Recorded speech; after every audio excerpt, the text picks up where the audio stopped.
Okay,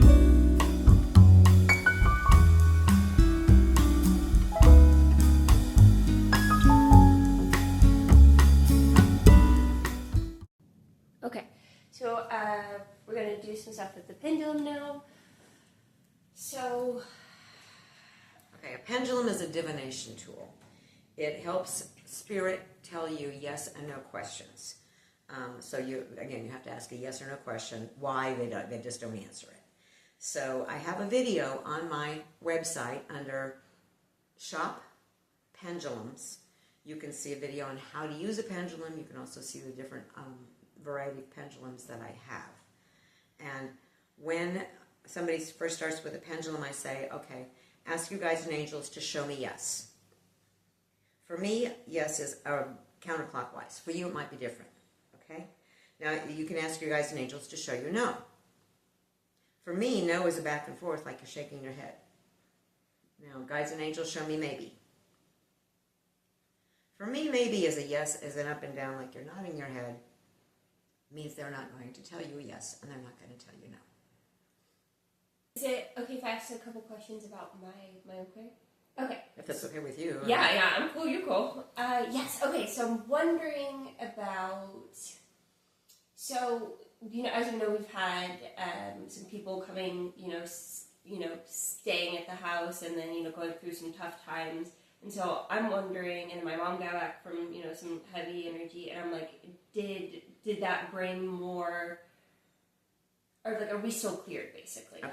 That's my first question. So I cleared Jessa's house a couple weeks ago. Okay, so Council of Magic. Does Jessa's home have within its walls or property line any underworld or foreign energies or entities? No. Any galactics? No. Any other underworld entities? No. Creator of all that is. Does Jessa's home and property have within its walls or property line any stealthy entities? No. Council of Magic, is Jessa's home and property completely clear at this time? Yes.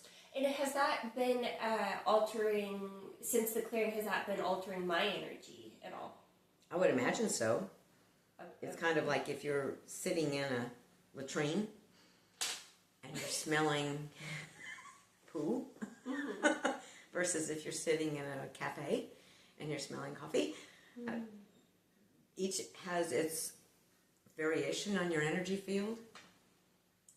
So if you're sitting in a haunted house and there's all kinds of nasty stuff around you, I would imagine that would be the latrine. If you're sitting in a clear house and there's no negative entities around you, that would be the coffee house. And so is it also making me more orderly, basically? I'm wondering if that's what I've been, because I feel like I've been more orderly, able to be more orderly since you did the clearing it, and so I'm wondering if that was related to that, or... Okay, Jessa's guides and angels. Yes. Okay, the answer is yes. And the reason being is, imagine, once again, you're having a lot of trouble clearing your head. You're kind of fuzzy and foggy, and you can't really get a direction. Okay, that's, again, sitting with the negative entities. And once they're gone, all of a sudden you're like, oh, well, of course, well, this goes over here, and that goes over there, and then I can do this, and everything's good. So, yes, you remove the negative entities, and things work a whole lot better. And what about relationship-wise? Has that been helping my mom and I's relationship and our ability to regulate our emotions, just now that energy's... Sure, because if you have negative entities, they want to feed off your negative energy. So they want you to feel as bad as possible. They want you to get angry, depressed, anxiety. They want you to argue. If you don't have any negative entities that are spurring those negative energies on, and you can just be yourself, your own beautiful, wonderful, loving self, then that's what comes through. You don't have any roadblocks in the way. And then how about, I'm wondering, maybe worried's not the best word for it, but how concerned I should be with, because, having the people come and then kind of the transitionary period, especially, that stuff might come back. It can't come back. Once I clear it, it can't come back. Right, but new stuff. You can get new stuff. Sure, yeah. You can get new stuff. And again, once I do a clearing for you, check back with me within 90 days. And if you need a tune-up, it's a low-cost procedure and very quick and simple for you. And if you don't need it, then we just start that 90 days counting over so you don't lose your discounted tune-up ability. Very cool. Okay. And then, can I ask, like, whatever I want with it? Okay. Ooh, I'm wondering, too, people, like, love stuff is always popular. People love the love. Do I have a soul contract in terms of, like, marriage? Like, a marriage soul contract? That's okay. Specific. Just as guides, or just as angels. Your angels are in charge of your soul contract, by the way. Just as angels. Does Jessa have on her contract a love? Yes. I'm wondering if I meet them in 2026? No. Like, is there a time that I'm, like, destined to meet them? Okay. This is kind of a tricky question because you may be totally ready. You may be absolutely ready. Everything's going. Your energy is ready. Your spiritual is ready. Theirs is not. Okay. That's a problem. I've got one client, and she's in her, she just turned 70. She's ready to meet a fella. And she's doing everything she can to do it. But it's not on her contract at this time. Sometimes if you're trying too hard, if you're putting too much energy towards it, that can squelch the deal. Sometimes if, once again, that person is not ready to have a relationship yet, they're not going to bring them into your reality because that can also kind of mess stuff up, right? If you start on the wrong foot. Yeah. So then, are there some soul contracts that are like, we're destined to meet at this point in time and some aren't that way? Or are they all just kind of like, when the vibe's the vibe? Or how does that work? I think there's always an outline. Okay, when I'm 34, I'm going to meet you and you're going to murder me and blah, blah, blah, right? But, again, things change. If somebody doesn't pick up a cue and they have to change the person you have to learn the lesson with, Spirit remains flexible. And again, they bring lessons back around again and again until you finally get them. There's no getting out of a lesson. Okay. So, to go back to my specific situation, so is there no set date, or did the date get moved? Just as guides and angels. Is there a set date that she's supposed to meet her love? Yes. Has it passed already? No. Has the date been moved? No. So it's... Is the date still in the future? Yes. Okay. But is it not in the fall of 2026? Or is it in the fall of 2026? A year from now? No. Is it 2027? Because it's 2028. Is there more than one? There could be more than one date, sure. I mean, like I say, they could move it around. They'll do with whatever they want. Oh, so there is more than one. Yeah. But here's the deal: if I give you a date, you're going to set that in stone and think, okay, this is actually the date. So is that more of what's going on in my situation than I'm too attached to it? Yeah, that's is that what it is? Is that what that It's means? a possibility. That is a possibility. Yeah, I'm getting a yes on that one. Yeah. Because when I asked my psychic coach again, knowing timelines can change and stuff, and this was months ago, and she was seeing looking like fall of 2026. Okay, well that's next year. Right. I know. What so that's why year? I'm like, well, what happened? What about this year? I can meet them this year. I'm like, there's only like 3 more months. We met. We did meet this year. That's true. But why is it? I'm like, why is it? So I'm wondering then, because I felt pulls to like when she looked into it, because she's clairvoyant too. So that's how she addresses the stuff primarily, and then uses discernment stuff with it. But she was saying that, and she was like, again, don't get it too attached, which practice makes better. But she was thinking it looked more like, she was like, transitionary time. She was like, it's looking more like fall versus spring, and looking like she was seeing some older buildings. And she was like, don't get attached to this, but it's looking like, my guess is London. And I'm like, that's so weird, because I felt pings to there. But then also I'm like, pings to LA as well. And so I'm wondering maybe there's two separate potential locations, or if there's more than one date, then I'm like, well, maybe LA was it was that, and that's what I'm feeling. I'm getting no's on all of this, so it's not that. Okay, so well, not necessarily. Okay, so here's the deal. Everybody perceives differently. Okay, what if we were to see the same car accident? I might say the car is blue, and you might say the car is black. Right. Right. Same with psychic stuff. We all perceive very differently, and so that may be the explanation of getting 7 readings all the same day. But I can't imagine that they'd be all that much different. This is why when people ask me, I tell them I'm not a fortune teller. Yeah. And let me give you an example. Okay, so you're in love with this guy, okay? Mm-hmm. And you're asking the psychic, is he gonna propose to me tonight? Mm-hmm. And the psychic tunes in and she sees him and he's at the jewelry store and he's picking out the ring and she's like, oh yes, definitely, he's gonna propose to you tonight. So you get all dolled up and you get ready. So he gets the ring, he goes to Starbucks. He gets in line at Starbucks. He meets his love, the love of his life, the person that he's been waiting for all this time. Lo and behold, he doesn't propose to you that night because things change. Right. And so, okay. So it's kind of more like a rough sketch in terms like, okay, here's a date, we're penciling it in, let's see, things work out, just like in real life and in person. You're like, okay, we've got a date, but then, I got sick, or yeah. Yeah, everything's an outline. Nothing's a script. Okay, fascinating. I think this will really help a lot of people too. So then it's like with my stuff, it's showing like, oh, there's a possibility for 2025 is maybe that one is the one as opposed to 2026 or something. But in like if we had the agreement, up right now, which would be helpful. But yes and no, I'm sure, which is why. But they're like, okay, here's a date here, and then it's just in terms of.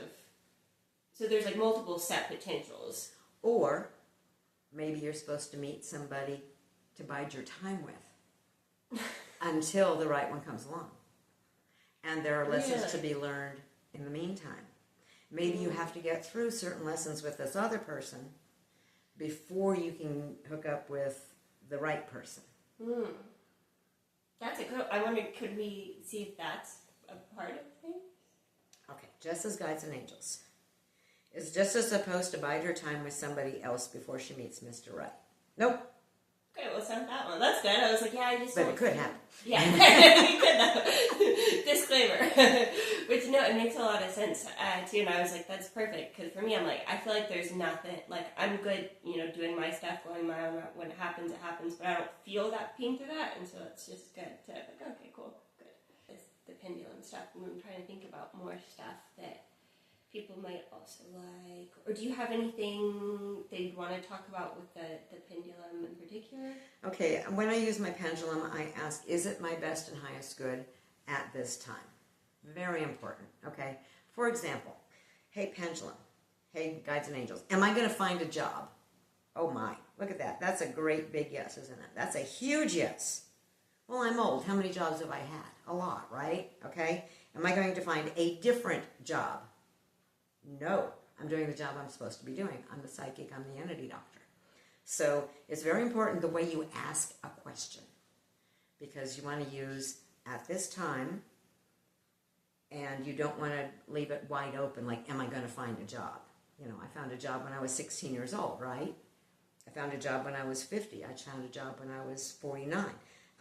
So the question of, am I going to find a job is really too general. Okay. And so if you're trying to learn to do the pendulum, how do you get out of your own way? That's the hard part. Okay. Knowing that you are learning something and figuring out how to believe it. Okay. Experience is the best teacher. We all doubt ourselves, right? And my clients come to me and say, you are so accurate, I can't even believe it. It's amazing. So that boosts my ego and also my confidence level as far as getting out of my own way. If you have something you're extremely emotional about, is he going to call me? You think he's going to call me? Is he going to call me tonight? Oh my God, he's going to call me, isn't he? You're making that move the way you want it to move. So what you do is you go to your pendulum buddy and you say, hey buddy, get out your rock and ask this question for me. Is this guy going to call me tonight? No, honey, he's not going to call you tonight. No. But I got a yes. No, he's not going to call me. He's not. Is he ever going to call me? Oh, that's a big no. When mine starts doing a flip at the end, that's about the biggest no I can get. Okay, so this guy's not going to call me. Okay,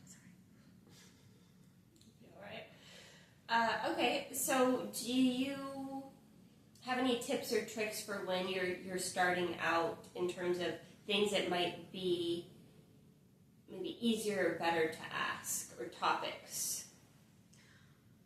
When I'm training somebody to use a pendulum, I usually say, okay, ask questions that you know the answer to. Am I wearing a red shirt? Am I wearing a green shirt? Am I wearing a brown and black shirt? And see what answers you get. Do I drive a green car? Do I drive a blue car? And then you can, usually the last question I have them ask, because they're trying out pendulums, is, are you the pendulum for me? And of course, this is my pendulum, so it will tell me yes. But you can ask kind of yes or no qualifying questions. Am I married? Yes. Am I single? No. And you can just go back and forth and ask questions that you know are correct. But make sure you know your yes and no. My yes and no may not be the same as yours is. Okay? And is your yes or no, is that also dependent just on the individual pendulum? No. Or to you specifically? Right, and I equate it to if I call you on the phone, it doesn't matter if I'm using a home phone, a pay phone, a cell phone, I'm still going to get you. Gotcha. So you're still going to get your guides and angels, regardless of which pendulum you decide you want to use at that time. Mm-hmm. And so if you bring doubtful, kind of nervous energy, can that just block you from getting the right answers or make it difficult to connect? Or? Sure, yes. Yeah. If you have preconceived notions, yeah. You walk up to somebody and say, you won't go out with me, will you? Yeah. Yeah. They're going to go, no. I can agree with you really quickly, right? Yeah. So, you can have your preconceived notions, and it can affect the energy that you're receiving from your guides and angels, yes. Gotcha. And do specific pendulums, are they better for certain things, or do they just look pretty and so that's why you take it? Or it depends upon the person. Some people they don't like crystal pendulums, okay? They want metal. Crystal doesn't work for them. Some people don't like metal, they like the crystals. Some people, I have, most of my pendulums are actually amethyst. I can fight with an amethyst faster than I can fight with my husband. So sometimes they're just kind of a controversial deal. And I have one that's a golden heliquartz. I use that for my health and my wealth, and that's my personal pendulum for me and for my family's health. So you kind of find what works for you in certain circumstances. And is there any kind of spiritual hygiene for pendulums? Like, does that, for example, using them for different topics, does that meddle the energy at all? Or is that just preference? I think it's just preference. But when I finish with a client, I put my pendulum on a piece of selenite, so it clears the energy of that person off of that pendulum, and then I can use a different pendulum for the next client. And then when I get done with that client, I can put that pendulum on the selenite to clear, and then by the time these are done, I'm ready for some more clients. And how do you know how long to leave it charging or clearing? You can feel the energy. Sometimes you can feel the energy. Sometimes you need to use the pendulum. So go ahead and pick it up. I don't have a good answer to that. Fair enough.